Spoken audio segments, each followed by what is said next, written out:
মুহররমের দুটা রোজা রাখতে পারে, চাঁদের 9 তারিখে একটা এবং চাঁদের 10 তারিখে একটা।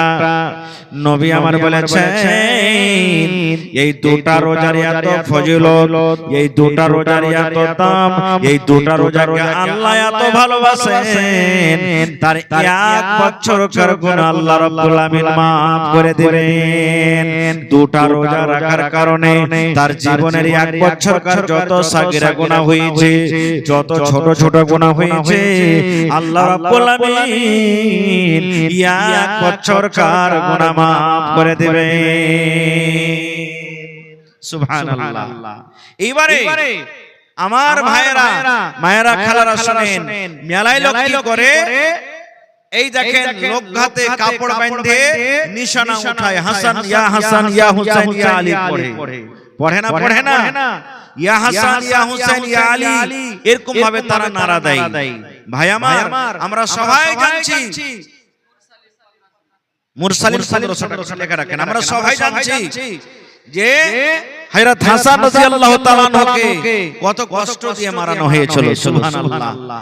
এবং নবীজি হাসান হোসেনকে নিয়ে দূরে বসে আছেন, ছোট বাচ্চা দূরে নিয়ে বসে আছেন, আর নবীজি জিবরিল ফেরেশতার সাথে একটু দূরে গল্প করছেন, কথাবার্তা করছেন। ছোট বাচ্চা হযরত হাসান কাঁদতে কাঁদতে কাঁদতে নানার পাঞ্জরে মানে নবীর পাঞ্জরে এসে বসে গেলেন। ওর কান্দন দেখে তখন হযরত জিবরিল ফেরেশতা নবীকে বলছেন, কি বলছেন? আল্লাহর নবী গো, এটা হলো কে? নবী আমার বললেন এটা হলো আমার নাতি হাসান। দয়ার নবী বললেন, এ নবীজি, হযরত জিবরিল বলছেন, নবীজি আপনার নাতিকে আপনি কত ভালোবাসেন, কত মহব্বত করেন বলেন তো। যেমন কথাটা বলা, নবীজি বললেন, জিবরিল আমি আমার নাতিকে কত ভালোবাসি, কত ভালোবাসি রে, যে আমার নাতিকে ভালোবাসে নবী আমাকে ভালোবাসলো, যে আমার নাতির সাথে মহব্বত করে নবী আমার সাথে মহব্বত করলো, আর আমার নাতিকে যে ভালোবাসে না সে যেন আমার সাথে সে ভালোবাসা করলো না। এত আমি আমার নাতিকে ভালোবাসি, যে আমার নাতিকে ভালোবাসে আমাকে যেন সে ভালোবাসলো। কথাটা শোনার পর হযরত জিবরিল আলাইহিস সালাম তখন নবীকে বললেন, ইয়া রাসূলুল্লাহ আপনি যে নাতিকে এত ভালোবাসেন, কলেজার টুকরাকে আপনি এত ভালোবাসেন, নবী গো আপনি জানেন না আপনার মৃত্যুর পর, আপনার দুনিয়া থেকে চলে যাওয়ার পর একটা টাইম এমন আসবে, একটা সময় এমন আসবে গো দয়ার নবী, আপনার এই আদরের নাতিকে বেঈমান শয়তানেরা ধোঁকাবাজি দিয়ে আপনার নাতিকে কিন্তু মার্ডার করে দিবেন, আপনার নাতিকে শহীদ করে দিবেন, আপনার নাতিকে মারবে, আপনার নাতিকে পিটবে, আপনার নাতিকে কিন্তু সে মারবে। আপনি জানেন না? আপনি জানেন আপনার মৃত্যুর পর আপনার নাতিকে মারবে একদিন বেঈমান শয়তানেরা। যেমন কথাটা বলা, দয়ার নবী জিবরিল ফেরেশতাকে বলছেন, জিবরিল আমি আমার নাতির মত আমি দেখতে পাবো না, আমার নাতি কত তড়পে তড়পে মরবে আমি দেখতে পাবো না, কিন্তু জিবরিল আল্লাহ রাব্বুল আলামিনের আদেশে তুমি ওই জায়গাখানা কি আমাকে একবার দেখাতে পারবে, যে জায়গাতে আমার নাতিকে মার্ডার করে দেওয়া হবে, যে জায়গাতে আমার নাতিকে মারা হবে, ওই জায়গাখান কি তুমি আমাকে একবার দেখাতে পারবে? আল্লাহ রাব্বুল আলামিনের আদেশে আমার ভাইয়েরা, মায়েরা, খালারা শুনেন, আল্লাহ রাব্বুল আলামিনের আদেশে হযরত জিবরিল আলাইহিস সালাম যে জায়গাতে হযরত হাসানকে মার্ডার করা হয়েছে, শহীদ করা হয়েছে, ওই জায়গাখানা নবীর সামনে হাজির করে দেওয়া হলো। এবার নবীকে বলা হলো, নবী গো আপনার আদরের নাতিকে এই বেঈমানেরা এই জায়গাতে শহীদ করবে, যার নাম এখন আমরা বলে কারবালার ময়দান। নারে তাকবীর, সুবহানাল্লাহ। ভাই আমার, আপনারা মনে মনে বলবেন যে হযরত জিবরিল ফেরেশতা জায়গাখানা কেমন করে দেখাইলে, বুঝার জন্য এটা খুব আসান, বুঝার জন্য খুবই আসান। যেমন আপনারা জানছেন যে নবীজি যখন মেরাজে গেলেন, মেরাজ বুঝেন? মক্কা থেকে নিয়ে জিবরিল ফেরেশতার সাথে ফিলিস্তিন গেলেন, ওখানে সমস্ত নবীরাকে নামাজ পড়াইলেন 2 রাকাত, আর ওখান থেকে 7 আকাশের উপরে আসমানের উপরে সিদরাতুল মুনতাহা থেকে আগে আল্লাহর আদেশে জান্নাত দেখলেন, জাহান্নাম দেখলেন, আর নবী আল্লাহর সাথে কথা বললেন। 50 ওয়াক্তের নামাজ ফরজ হলো। কয় ওয়াক্ত নামাজ? 50 ওয়াক্তের নামাজ ফরজ হলো। রাস্তাতে মুসা নবীর সাথে দেখা, কাটতে ছাড়তে 5 ওয়াক্তের নামাজ নিয়ে নবী এক রাতে ঘুরে চলে এলেন। ওইটার রাতের নাম হলো কি? মেরাজের রাত। সবে মেরাজ তাকে বলা হয়েছে। নবী একদিন ভোর বেলাতে বসে আছেন। নবীর চাচা কে? আবু জাহাল। নবীর চাচা আবু জাহাল আয়েশা বলছে, মুহাম্মদ আজ কোন নতুন কথা শোনাইবে না? নতুন কথা শোনাইবে না? কইছে শোনাবো। বলছে কি নতুন কথা? নবী আমার বললেন, চাচা গো, আমি মক্কার জমিনে আমার বিছানায় আমি রাতের বেলাতে শুয়েছিলাম।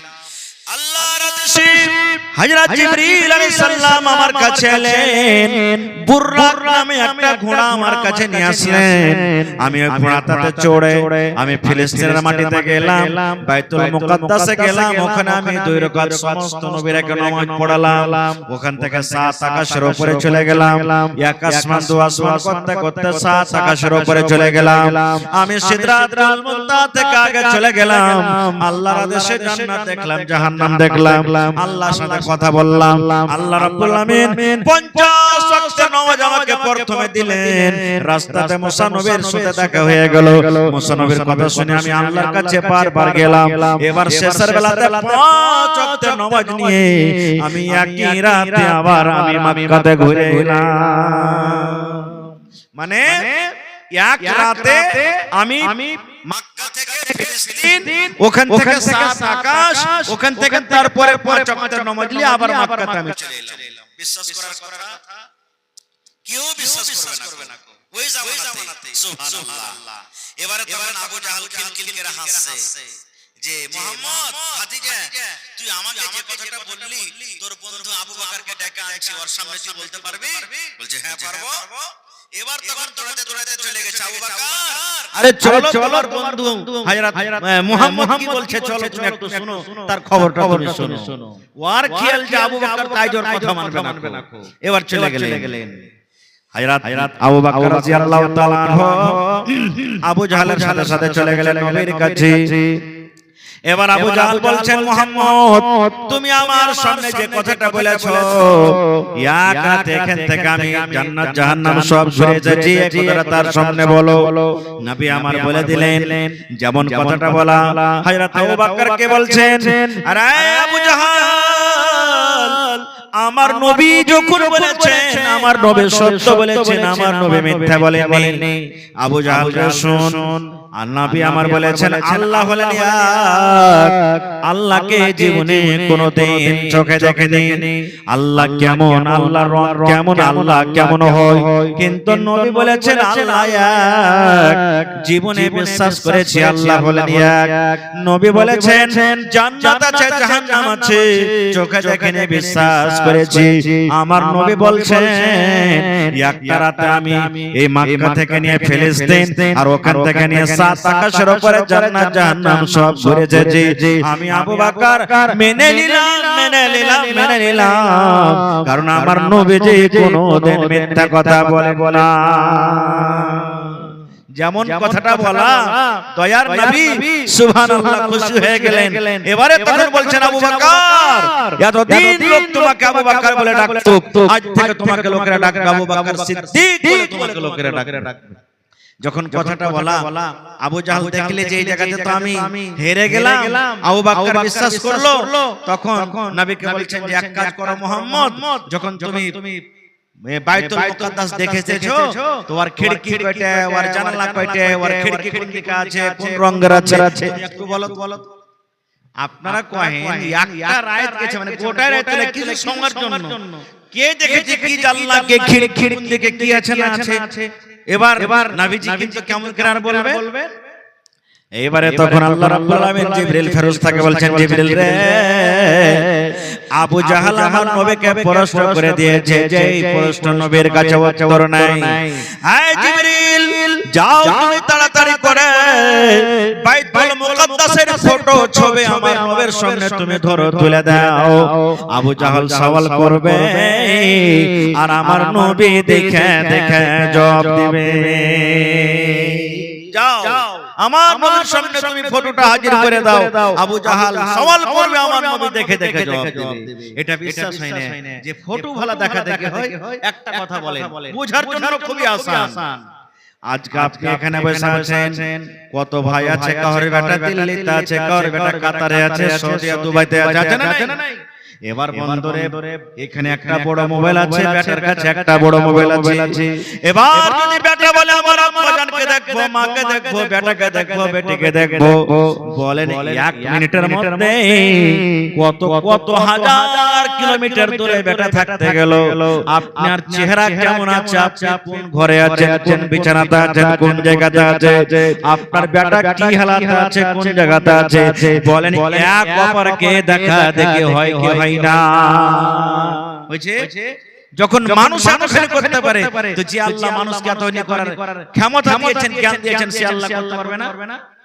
আর একটা কথা বলেন, বলবেন হাজী মাওলানা এটা তো বুঝে নিলাম, এক রাতে মক্কা থেকে বাইতুল মুকাদ্দাস ওখান থেকে 7 আকাশ এক খেতে এত কেমন করে চলে গেল, এটা বোঝার জন্য আসান। মনে করেন এখান থেকে আপনার লাইন কোথায় থেকে আসছে, মোটামুটি আরারিয়া থেকে আসছে, আপনার হেড অফিস হয়তো আরারিয়া, এখান থেকে হাইটা যদি যান আরারিয়া কয় ঘন্টা লাগবে? মোটামুটি 1 ঘন্টা, বেশি লাগবে নাকি? 2 ঘন্টা লাগবে। সামিতি সাহেব বলছেন 2 ঘন্টা মনে করেন। আর যদি মোটরসাইকেলে যান তো কমসে কম ঘন্টার কাছাকাছি লেগে যাবে। এবার আপনাকে বলি, মাশাআল্লাহ কি নাম ভাই? মোহাম্মদ আলম। 5 10 1000 হলো মাশাআল্লাহ। আর পারবেন? একটা খিড়কি পারবেন না ভাই? হ্যাঁ একটা খিড়কি দেন ভাই। আলহামদুলিল্লাহ। আর 5000 টাকা। জি হ্যাঁ দেখেন সবাই কইছে দিতে পারবে। দেন ভাই। আগ কাম করেন, 1000 দিলেন আর 4000 টাকা দিতেন, 5000 পুরোপুরি করতেন। ঠিক আছে 2000 2 আর 1 3000 আধখানি খিড়কি হলো ভাই। হ্যাঁ আচ্ছা 4000 আর 4000 করে।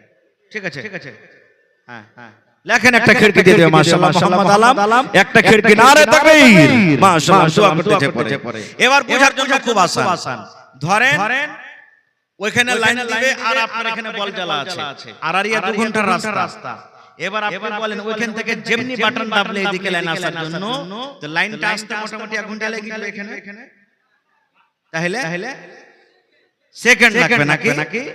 এবার বলেন মুসলমান, যে জায়গাতে 2 ঘন্টা পয়দল হাঁটতে গেলে 2 ঘন্টা, মোটরসাইকেলে যেতে গেলে 1 ঘন্টা লেগে যাবে, এরকম রাস্তাতে না দেখা জিনিস বিজলির কিরণ আমরা দেখতে পাই না, শুধু তারটা আমরা দেখতে পাই। না দেখা জিনিসকে মানুষ যদি 2 ঘন্টার রাস্তাতে যদি 1 সেকেন্ডে মানুষ যদি পৌঁছে দেয়, তবে আল্লাহ রাব্বুল আমিন কেন নবীকে এক রাতে মক্কা থেকে ফিলিস্তিন পৌঁছাতে পারবেন না? পারবেন না? জোরে বলেন পারবেন না? সুবহানাল্লাহ। এইবারে যখন বলে দিলেন তখন কিন্তু আবু জাহলের মন একবারে কচুমচু হয়ে গেল। সুবহানাল্লাহ। কি হয়ে গেল? এ ভাই মুসলমান, তাই আমি বলছিলাম যে আল্লাহ রাসূলুল্লাহ সাল্লাল্লাহু আলাইহি ওয়াসাল্লাম একদিন বসে আছেন আর আল্লাহ তাআলাকে একটা ফেরেশতা বলছেন যে হে আল্লাহ, আমি জমিনে কোনদিন যাইনি আর দুনিয়াতে একটা আখিরি নবী হয়েছেন, কেমন আমি এক নজর দেখব তাকে। ফেরেশতা কোনদিন জমিনে কিন্তু ফেরেশতাটা আসেনি, এবার নবীর সাথে স্পেশাল দেখা করার জন্য আসেন। এবার আল্লাহ তাআলা বলছেন ঠিক আছে যাও। তখন আল্লাহ তাআলা ওকে ডাকতে বলছেন, রে ফেরেশতা, তুমি আমার নবীর সাথে দেখা করবে, ভালো কথা, নবীর সাথে তুমি দেখা করতে যাও, কিন্তু ফেরেশতারে আমার নবীকে তুমি একটা মেসেজ দিয়ে দিবে, একটা তুমি পয়গাম দিয়ে দিবে, একটা তুমি খুশখবরি দিয়ে দিবে। কি পয়গাম দিয়ে দিবে? আমার নবীকে তুমি বলে দিও নবীর ছোট বেটে ফাতেমা যে রয়েছে, ফাতেমা জান্নাতের ভিতরে যাবে। খুশখবরি দিয়েছেন ফাতেমা জান্নাতের ভিতরে যাবে। এবং শুধু জান্নাতে যাবে না, জান্নাতের ভিতরে যত নারীরা যাবে, জান্নাতের ভিতরে যত মহিলারা যাবে, জান্নাতের ভিতরে যত নারীরা যাবে, সমস্ত জান্নাতি মহিলাদের সরদারনি হবে কে? নবীর বেটে ফাতেমা। নবীজি বললেন আমার বেটি ফাতেমা রাদিয়াল্লাহু তাআলা আনহা জান্নাতের যত মহিলারা জান্নাতে যাবে, ছেলেরা জান্নাতে যাবে, সমস্ত নারী সমস্ত মহিলাদের কি হবে? সরদারনি হবে। সুবহানাল্লাহ। এই আমার মায়েরা খালারা, একটা সহিহ বুখারী শরীফের হাদিস, আল্লাহ রাসূল সাল্লাল্লাহু আলাইহি ওয়াসাল্লামের জামানাতে একদিন মা ফাতেমা রাদিয়াল্লাহু তাআলা আনহা আব্বার কাছে মানে নবীর কাছে এসেছেন কিছু চাইতে বলতে একটা গোলাম চাইতে এসেছে। যেমন এই জামানাতে আমাদের বেটিরা বাপের কাছে গরু চাহে, উট চাহে, ছাগল চাহে, গোদরেজ চাহে, আলমারি চাহে, পালং চাহে, বিভিন্ন রকমের দান চাহে। চাহে কি চাহে না? এই মতো নবীজির বাড়িতে নবীজির ছোট বেটি কলিজার টুকরা ফাতেমা আব্বার কাছে এসেছেন কিছু চাহার জন্য। যেই টাইমে ফাতেমা নবীর বাড়িতে এলেন, নবীজি বাড়িতে নেই। ভালো করে শুনবেন মেয়েরা খালারা, বাড়িতে কিন্তু নেই। নবীজি গেছেন কোথায়? বাড়িতে কে আছে? মায়েশা বলছেন, মা ফাতেমা বলছেন আমার মা সতার মা আছে। আয়েশা রাদিয়াল্লাহু তাআলা আনহা আমার সতার মা বাড়িতে আছেন। আমি তাকে জিজ্ঞাসা করলাম মা আব্বা বাড়িতে নেই? বলছেন না রে বেটি, তোমার আব্বা জান বাড়িতে নেই, তো কি খবর বলো? বলছে আব্বা জান থাকলে বলতাম, আব্বা যখন নেই তো কি বলবো? তো বলো না, তোমার আব্বা যখন আসবে আমি বলে দেব, কি কথা বলো তো? ফাতেমা রাদিয়াল্লাহু তাআলা আনহা মাকে আর বললেন না যে কি কারণে আব্বার সাথে দেখা করতে। এবার ফাতেমা ঘুরে বাড়ি চলে গেলেন। বাড়ি চলে গেলেন ঘুরে, বাড়িতে আছেন ঠিক নবীজি রাইতে কিন্তু বাড়িতে ঢুকছেন। রাইতে নবীজি বাড়িতে এসেছেন। যেমন বাড়িতে ঢোকা, এইবারে ফাতেমা রাদিয়াল্লাহু তাআলা আনহা এসেছিলেন, তো নবীজির স্ত্রী মা আয়েশা রাদিয়াল্লাহু তাআলা আনহা বলছেন হুজুর আপনার সাথে দেখা করার জন্য আপনার ছোট বেটি ফাতেমা এসেছিল। নবীজি বললেন আমার বেটি ফাতেমা এসেছিল না? তো হ্যাঁ। তো কি বলেছে? মা আয়েশা বলছেন আমাকে জানেনি। আমি বললাম, তো বলছে আব্বা কি বলবো? আমাকে জানাই কি কারণে ফাতেমা এসেছিল আমাকে বলেনি। ওরে সুবহানাল্লাহ, যেমন নবীজি ফাতেমার কথা শুনলেন, আমার বেটি আমার সাথে দেখা করার জন্য এসেছিল। এই আমার তিলকুমারী গ্রামের মায়েরা খালারা ভালো করে শুনেন, নবীজি আর বাড়িতে থাকলেন না। রাতের বেলাতে হাঁটতে হাঁটতে নবীজি নিজের বেটি ফাতেমার বাড়িতে চলে গেলেন। তখনই নবীজি হাঁটতে হাঁটতে বেটির বাড়ি চলে গেলেন। দুয়ারে ডাক দিলেন, বাড়িতে আছো ফাতেমা? আলী বাড়িতে আছো? ফাতেমা রাদিয়াল্লাহু তাআলা আনহা শুতে যাচ্ছিলেন বা শুতে গেছিলেন, এরকম টাইমে বাড়িতে পৌঁছছেন। ফাতেমা জানতে পারলেন যে আমার আব্বা জান বাড়িতে এসেছে। বলছে আব্বা চলে এসেন, ভিতরে চলে এসেন। নবী আমার ফাতেমা বলছেন ফাতেমা রে তোমরা ঘরের ভিতরে আছো? জি আব্বা জান আছি। কি করো? আমরা শুতে গেছি, ঘুমাইনি কিন্তু শুতে গেছি। নবীজি বললেন আমার জামাই আলী কই? বলছে আপনার জামাই আলীও শুতে গেছে। এবার নবীজি বললেন ফাতেমা হে আলী শুনো, তোমরা যেভাবে বিছানায় তোমরা শুতে আছো তোমরা শুতে থাকো, তোমরা বিছানা থেকে উঠিও না। আমি নবী ঘরের ভিতরে আমি ঢুকছি।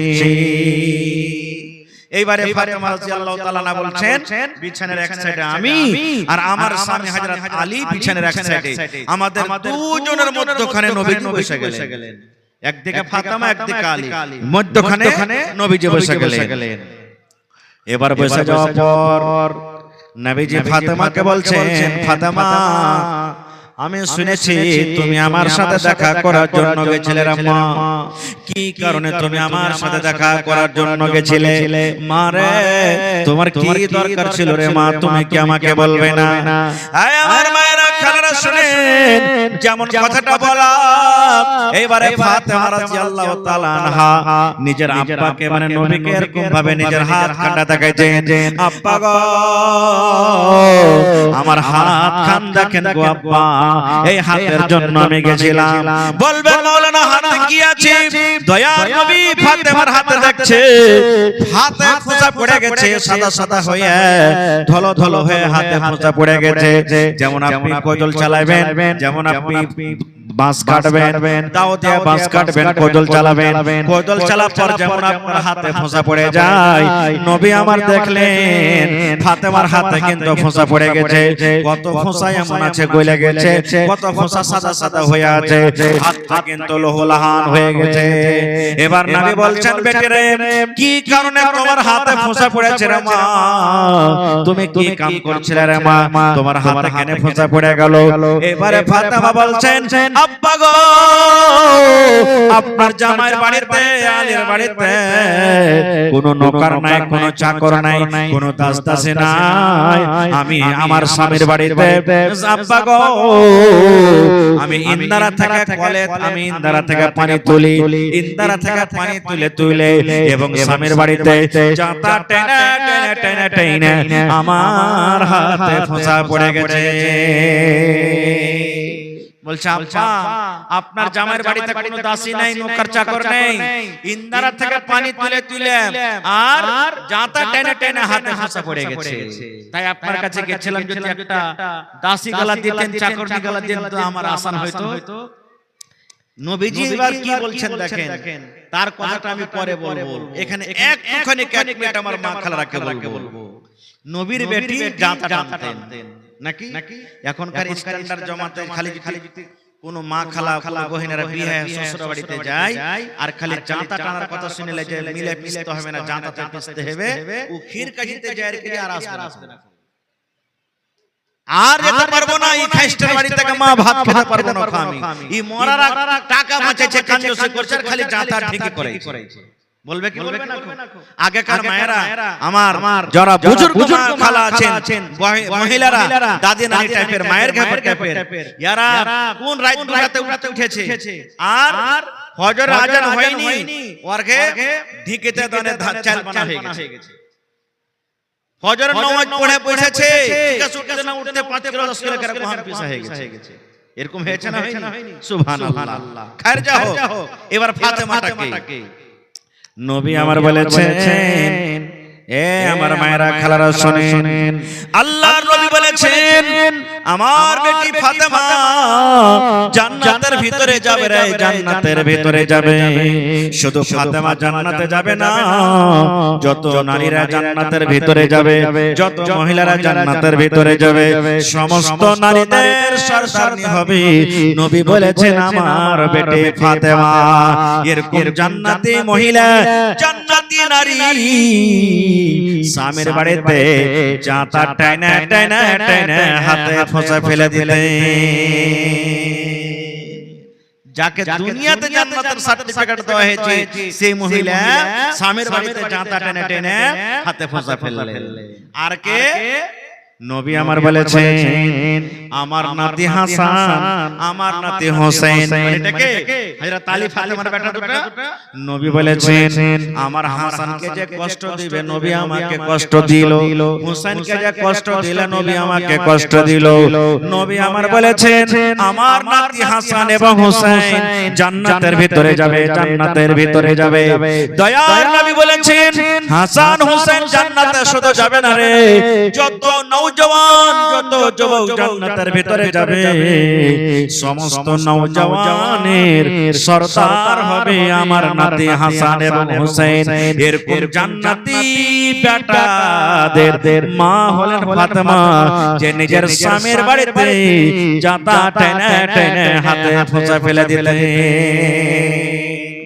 আর ফাতেমাকে নবী 10টা সাহাবীর নাম নিয়েছেন আমার মাওলানা বসে আছেন জানছেন যাকে আশরায়ে মুবাশশারা বলা হয়েছে মানে দুনিয়াতে জান্নাতের সার্টিফিকেট নবী দিয়েছেন কে নবী বলেছেন আবু বকর তুমি জান্নাতে যাইবে, উমর তুমি জান্নাতে যাইবে, উসমান তুমি জান্নাতে যাইবে, সাদ তুমি জান্নাতে যাইবে, সাইদ তুমি জান্নাতে যাইবে। এই করে করে নবী আলীকে বলছেন আলী রে তুমি জান্নাতে যাবে রে আলী, তুমি জান্নাতে যাবে। 10টা সাহাবীদের মধ্যে একজন সাহাবীর নাম হচ্ছে নবীর জামাই আলী। নবী বলছেন আলী তুমি জান্নাতে যাইবে। এ ভাই মুসলমান, যে সাহাবীকে দুনিয়াতে জান্নাতের সার্টিফিকেট দেয় চলে তুমি জান্নাতে যাইবে, এরকম জান্নাতি লোকটার জান্নাতে সাহাবীর স্ত্রী ছিলেন ফাতেমা, যে নিজের স্বামীর বাড়িতে জান্নাত টাইনা টাইনা হাতে খোঁচা ফেলে দিতেন। আর ফাতেমাটাকে সুবহানাল্লাহ মায়েশা রাদিয়াল্লাহু মা খাদিজা রাদিয়াল্লাহু তাআলা আনহা, এটা হলো ফাতেমার মা, নবীজির প্রথম স্ত্রী, যাকে নবীজির বয়স 25 আর মা খাদিজার বয়স 40, এতখানি ডিফারেন্ট বয়সে বিয়ে করেছিলেন। নবীজি একদিন গারে সরে বসে আছেন, গারে হেরাতে বসে আছেন যেখানে কোরআন নাযিল হয়েছে, আর মা খাদিজা রাদিয়াল্লাহু তাআলা আনহা নবীর জন্য লাহারি নিয়েছে, রাস্তাতে আছেন। জিবরিল ফেরেশতা নবীর কাছে চলে এলেন, আসার পর নবীকে বলছেন নবী গো ওই যে দেখেন আপনার স্ত্রী খাদিজা কত কষ্ট করে আপনার কাছে লাহারি নিয়ে আসে, খানা নিয়ে আসে। আল্লাহর নবী গো আপনার বিবি যখন আপনার পাঞ্জরে চলে আসবে একটু আমার তরফ থেকে তাকে মেসেজ দিয়ে দিয়েন, আমি জিবরিল ফেরেশতা আমি খাদিজাকে সালাম দিলাম এবং আল্লাহ রাব্বুল আমিন আপনার স্ত্রী খাদিজাকে সালাম দিয়েছেন। অর্থাৎ জিবরিল বললেন নবী গো আমি আপনার সাথে দেখা করব, আপনি আমাকে দেখতে পাবেন কিন্তু মা খাদিজা আমাকে দেখতে পাবে না। জিবরিল বললেন নবী গো আপনার বিবি খাদিজা যখন আপনার পাঞ্জরে আসবে আপনি খাদিজাকে বলে দিয়েন আল্লাহ আপনার বিবির উপরে রাজি হয়ে খুশি হয়ে আল্লাহ খাদিজাকে সালাম দিয়েছেন এবং জিবরিল ফেরেশতা আমিও খাদিজাকে সালাম দিলাম। যেই মহিলা আল্লাহর সালাম আল্লাহর ফেরেশতার সালাম পায় সেই মহিলাটা জাহান্নামের ভিতরে যাবে। এরকম মহিলার ব্যক্তি হলেন কে? ফাতেমা, যে নিজের স্বামীর বাড়িতে সুবহানাল্লাহ জাঁতা টাইনে পানি তুলে হাতে খোঁচা ফেলে দিয়েছে। সুবহানাল্লাহ। তো আমি আমার মায়েরা খালারাকে বলবো, হে আমার মায়েরা খালারা, আল্লাহ রাসূল জান্নাতে যাবেন, অর্থাৎ মা ফাতেমার আব্বা জান্নাতে, মা জান্নাতে, সওহার জান্নাতে, বেটা জান্নাতে, ফাতেমা নিজে জান্নাতে। এরকম মহিলা সুবহানাল্লাহ স্বামীর বাড়িতে কাম করেছেন, তাহলে এখনকার জামানার মা খালারা কেন কাম করবে না? করতে হবে না, হবে না। সুবহানাল্লাহ। এই জন্য আমার মায়েরা খালারাকে বলবো নিজের স্বামীর বাড়িতে কাম করতে হবে, স্বামীর খিদমত করতে হবে, স্বামীর যতদূর শক্তি হিসাবে খিদমত করতে হবে, স্বামীকে নারাজ করতে হবে না গো। এবং স্বামীর ছেলে ছেলে যেগুলা বেটা বেটি আছে তার খিদমত করতে হবে, স্বামীর মালের হেফাজত করতে হবে, স্বামীর ভালো আপনাকে সাথ দিতে হবে, দুঃখ কষ্টতে আপনাকে সাথ দিতে হবে। এই জন্য সুবহানাল্লাহ আমি আমার মায়েরা খালারাকে বলি যে ফাতেমার থেকে আপনারা কিন্তু নেককার নন। নবীর বেটি ফাতেমা যদি নিজের স্বামীর বাড়িতে এরকম ভাবে কষ্ট করে থাকেন আপনারা কেন কষ্ট করবেন না? এইবারে নবীজি বলছেন বেটিকে, এবার বেটি তুমি আমার কাছে চাকর চেয়েছো তোমার আরামের জন্য, তো চাকর থেকে একটা ভালো জিনিস তোমাকে দিতে তুমি নিবে? তো কে দুনিয়াতে এমন মানুষ আছে যে ভালো জিনিস নিবে না? সবাই তো চাইবে যে ভালো চলি, গোলামটা যদি ভালো হয় আর ওয়াত থেকেও নবী বলছেন যে তোমাকে ভালো জিনিস দেব, তো কে নিবে না? সবাই নিবে। তখন মা ফাতেমা বলছে আব্বা আমি চাইছি আপনার কাছে গোলাম, আর গোলাম থেকে যদি ভালো জিনিস আপনি আমাকে দেন তো আমি নিব। এটা শুধু তার জন্য নয়, কিয়ামত পর্যন্ত যত মানুষ যত মহিলারা আসবে তাদের জন্য, সকল মানুষের জন্য। এবার নবীজি আমার বললেন ফাতেমা রে এশারের নামাজ পড়া ফাতেমা যখন তুমি বিছানায় শুতে যাইবা বিছানায় বসে বসে 33 বার সুবহানাল্লাহ সুবহানাল্লাহ সুবহানাল্লাহ 33 বার আলহামদুলিল্লাহ আলহামদুলিল্লাহ আলহামদুলিল্লাহ আলহামদুলিল্লাহ 33 বার আল্লাহু আকবার আল্লাহু আকবার আল্লাহু আকবার 34 বার, অর্থাৎ সুবহানাল্লাহ সুবহানাল্লাহ 33 বার আলহামদুলিল্লাহ আলহামদুলিল্লাহ 33 বার আল্লাহু আকবার 34 বার, 3 তিনটাতে মিলিয়ে 100 বার হয়ে গেল। দয়ার নবী বলছেন ফাতেমা এশারের নামাজের পর যখন তুমি বিছানায় ঘুমাইতে যাইবা 33 বার তুমি সুবহানাল্লাহ যদি পড়তে পারো আর 33 বার যদি আলহামদুলিল্লাহ পড়তে পারো আর 34 বার আল্লাহু আকবার যদি পড়তে পারো বেটিরা একটা গোলাম থেকে আল্লাহ রাব্বুল আমিনের নিকটে এই জিকির এই দোয়াটা হলো বেশি ভালো। একটা গোলাম চাকর থেকে এই তাসবিহ জিকির যে তোমাকে দেন তুমি যদি পড়া শুনতে পারো তা আল্লাহর কাছে বেশি ফজিলত পাবে বেশি নেকি পাবে। হযরত ফাতেমা বলছেন আমার বেঁচে থাকা কালে কোনদিন আমি ছাড়িনি, এখনকার মা খালারা যদি হয়তো কি কইতো দিবার মন নাই তার লাগা বাহানা কাটিয়ে কি না কি কই দিলে এটাই কথা বলতেন। কিন্তু ফাতেমা রাদিয়াল্লাহু তাআলা আনহা লিয়ে সুবহানাল্লাহ এই তো ছিলেন সে মহিলারা আল্লাহুস সামাদ। তো রাত 12টা বাজছে, কথা আর লম্বা করব না। আল্লাহ যদি হায়াতে রাখেন ইনশাআল্লাহ আবার করে দেন বলবো। মোটামুটি হয়ে গেল আমার সময়। আমি শেষ পেগাম শেষ মেসেজ দিয়ে যাই। সামনে মুহররমুল হারামের মাস আসছে। আমার ছোট বড় নর নারী মা খালা ভাই সকলকে বলছি আপনারা সেই 10টা দিনের কি করবেন, 10টা দিনের হেফাজত করবেন, অর্থাৎ 10টা দিনের আহমিয়ত খুব বেশি আল্লাহ তাবারক ওয়া তাআলার নিকটে বেশি বেশি তেলাওয়াত করবেন, দান করবেন, সাদকা করবেন, খায়রাত করবেন, রোজা করবেন। যদি ছুটা রোজা কাহরে বাকি থাকে রোজার মাসে ওই মাসগুলোতে রোজা করবেন। আর স্পেশাল দুটা রোজা কিন্তু করবেন, মুহররমুল হারাম মুহররমের দুটা, ইয়াউমে আশুরা দুটা রোজা করবেন। চাঁদের 9 তারিখে একটা, চাঁদের 10 তারিখে একটা। এই দুটা রোজা করতে গেলে 1 বছরকার আল্লাহ সাগীরা গুনাহকে মাফ করবেন। আল্লাহুস সামাদ। আইসো ভাই শেষ মাশাআল্লাহ। কি নামে ভাই? ফাইয়া জালাম। মাশাআল্লাহ ফাইয়া জালাম নামে দেখো 1000 টাকা দান, 5000 করতে 4000 কম। খিড়কি মিস্ত্রি উড়ি জি সুবহানাল্লাহ। একটু জোরে বলেন নারে তাকবীর। ফাইয়া জালাম খিড়কি মিস্ত্রি দুটা খিড়কি দান করবে ইনশাআল্লাহ। হ্যাঁ ফাইয়াজ ভাই একটা খিড়কি দেন আপনি। 1000 হলো আর 5000 হলো ইনশাআল্লাহ। হ্যাঁ এক খিড়কি হয়ে গেল। তাহলে হ্যাঁ শুনেন 1000 দিলেন কিনা, আর যতটা লাগবে ওটা আপনি দিয়ে দেবেন। এক খিড়কি দিয়ে একটা বানিয়ে দেবেন। ঠিক আছে হ্যাঁ আল্লাহ। আপনি খালি আলহামদুলিল্লাহ কহেন ইনশাআল্লাহ। ঠিক আছে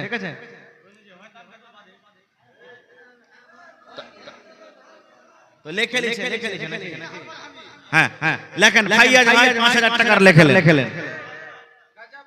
1000 হলো ফাইয়াজ ভাই 1000 হলো আর 5000 টাকা দিয়ে দিলেন। ঠিক আছে 6000 টাকা হলো ইনশাআল্লাহ আশা করি। হ্যাঁ জি আপনি এখানটা খিড়কি নিচে বানিয়ে দিবেন, চাই পড়ুক। ঠিক আছে হ্যাঁ আলহামদুলিল্লাহ হয়ে যাবে। মাশাআল্লাহ জাযাকাল্লাহু খাইরান জাযা ওয়া আহসানাল জাযা। রব্বানা যালামনা আনফুসানা ওয়া ইল্লাম তাগফির লানা ওয়া তারহামনা লানাকুনান্না মিনাল খাসিরিন। রব্বানা আতিনা ফিদ দুনিয়া হাসানা ওয়া ফিল আখিরাতি হাসানাতাও ওয়া কিনা আযাবান নার। হে রব্বুল আমিন ভাইয়া জালাম সাহেব একটা খিড়কি তোমার ঘরের জন্য জমা করে দিলেন। আল্লাহ তার দানকে তুমি কবুল করে নাও, মনের আশা আল্লাহ পুরো করো। যতদিন দুনিয়াতে বাঁচবে তুমি ঈমানের হালাত রাখো, নেককার দিনদার করে রাখো রব্বুল আমিন। হাতে টাকাতে পয়সাতে বরকত দাও, বিজনেস করে উন্নতি দান করো। হে আল্লাহ শূন্য টাকা নিয়ে তখন পর্যন্ত যত আমার মায়েরা খালারা ভাইরা দান করলেন, যেভাবে যে দিলেন আল্লাহ সকলের দানকে তুমি কবুল করে নাও। আল্লাহ মনের আশাকে পুরো করো। যারা মুসিবতে আছে মুসিবত দূর করো। আত্মীয় স্বজন যারা কবরে চলে গেছেন তাদের কবরে তুমি জান্নাতের বিছানা দিয়ে দাও। রব্বানা তাকাব্বাল মিন্না ইন্নাকা আনতাস সামিউল আলিম। আমিন সুম্মা আমিন।